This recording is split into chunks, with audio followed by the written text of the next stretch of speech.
Hey guys, welcome back to a whole new video. Today I'll be making some delicious cheesy lobster mac and cheese. Let's get our fancy on and get started right now.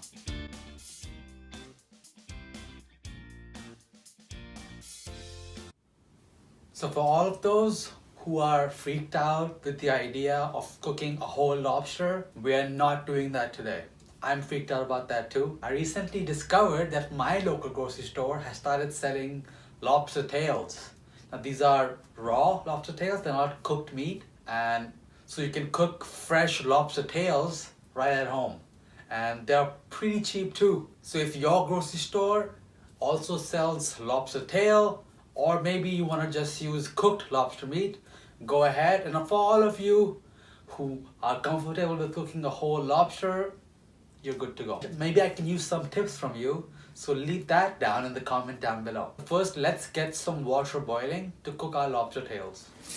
So once your water is up to a boil, season your water with some salt. Add your lobster tails. So you can see the first one already has started to change its color. Bring the water back up to a boil. We're only cooking the lobster in the water for a minute or two, or until the shell changes color and becomes red. We're only cooking it until the point that the meat just easily releases from the shell. So it's been about 1.5 minutes. Take your lobster tails out. Now let these lobster tails just cool down for a minute or two. So once the lobsters are out of the water, do not throw the water out. We're gonna cook. So working with one tail at a time. Get a sharp knife and you want to cut this along the middle in half. So with the pointy end of the knife, go in and then straight down.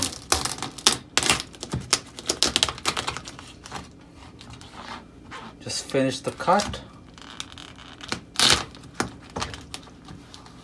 Now you can see here, we can tell the lobster is still raw because the bottom, that's the closest part of the shell.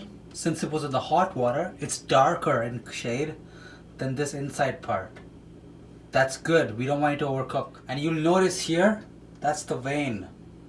That's the digestive tract. You do not want to eat that, so take that out right now. We have 4 halves of our lobster tails. So with the remaining 2 teaspoons of butter, or with 2 teaspoons of butter, use that and brush your lobster with that delicious spicy chili butter. Chili butter that I'm using, you can make this really easily by simply combining about half a cup of butter, 2 to 3 Thai red chilies, 2 tablespoons of parsley, and 2 garlic cloves. So you want the butter to be at room temperature, you want to mince your garlic and finely chop the chili and the parsley. So mix it all together and you can pat it out into a log and freeze it.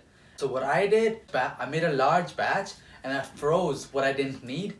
So I'm taking out one of these logs, which is making my life that much more easier. So once your lobsters are buttered up, start heating your grill pan on medium heat. So a good way to check if your pan is hot, so add some water, and since it's dancing like that, the pan is ready. Now just bump up the heat to medium high, because we really want the pan to be smoking hot to really get that char onto our lobster. And we still want to keep it a little bit underdone because it's going to finish cooking with our mac and cheese in the oven. So now add in your lobster, and that smoke, that's what you want.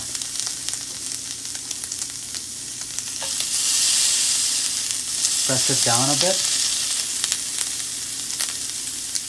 Just gonna cook this for 1 minute. So turn off the heat after a minute and you'll see the lobster has this amazing char. Now take your lobster out and let it cool down again. So now you want to take the meat out of the lobster. So using your index finger, kind of dig in the shell and just pop that meat right out of the shell. It's gonna come out really clean. pull the last part out. And there you go. Now reserve these shells. And do the same with the rest.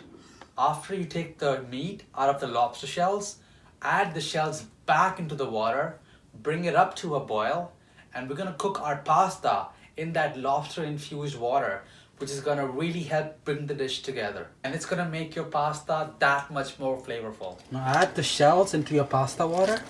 This is the same water that we boiled our lobsters in. Add the shells in there, and along with that, add in your pasta. And cook this for 8 to 9 minutes or until it's al dente. So take your lobster, which we just de-shelled, and chop them into generous sized chunks. So the mac and cheese itself, we'll use the classic bechamel sauce, but we're gonna use the chili garlic butter to make the roux instead of regular butter, which is gonna add some really nice heat to our mac and cheese. If you don't like heat, you can skip this step and only use the chili butter for the lobster and use regular butter to make the sauce. Today I'll be using some aged white cheddar to get that bold cheddar cheesiness in our sauce. In case you guys are fans of Gruyere cheese, you can use half parts Gruyere and half parts white cheddar. I personally am not a huge fan, so I simply go all cheddar. So now to make your sauce, heat up 20 grams of your garlic chili butter in a large pan and add in equal parts, so 20 grams of flour, and give this a nice mix. You can also use a whisk to do the same thing. Now you want to cook out this raw flour for about a minute or two. Start adding in your milk. You want to go slow and you want to whisk out any lumps. I'm using cold milk. That's going to help avoid any lumps anyways. Now once you've worked out most of the lumps, add in more milk and continue doing the same until the sauce is completely smooth. Now add in the rest of your milk.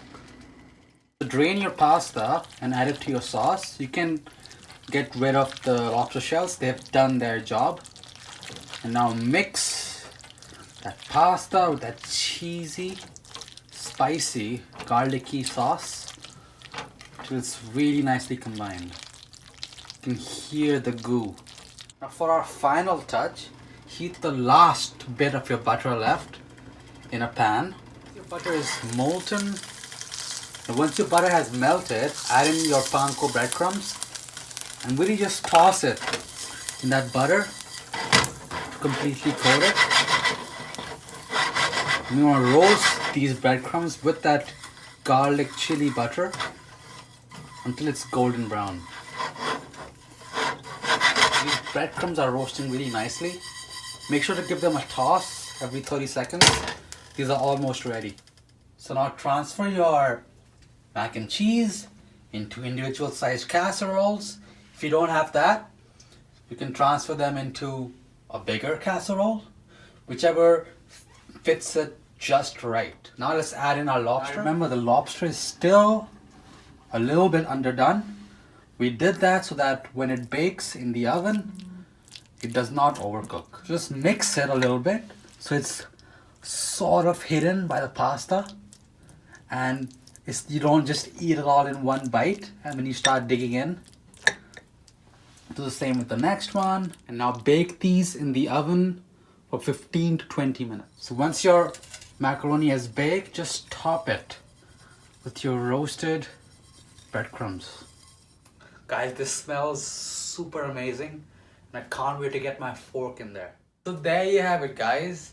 This was really fun to make, really simple.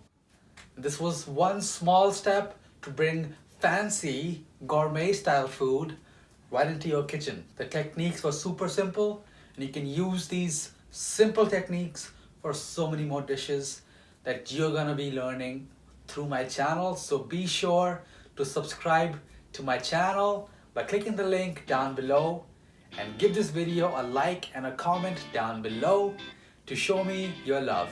And don't forget to follow me on all my social media handles. Until then, I'll see you guys again on the next one.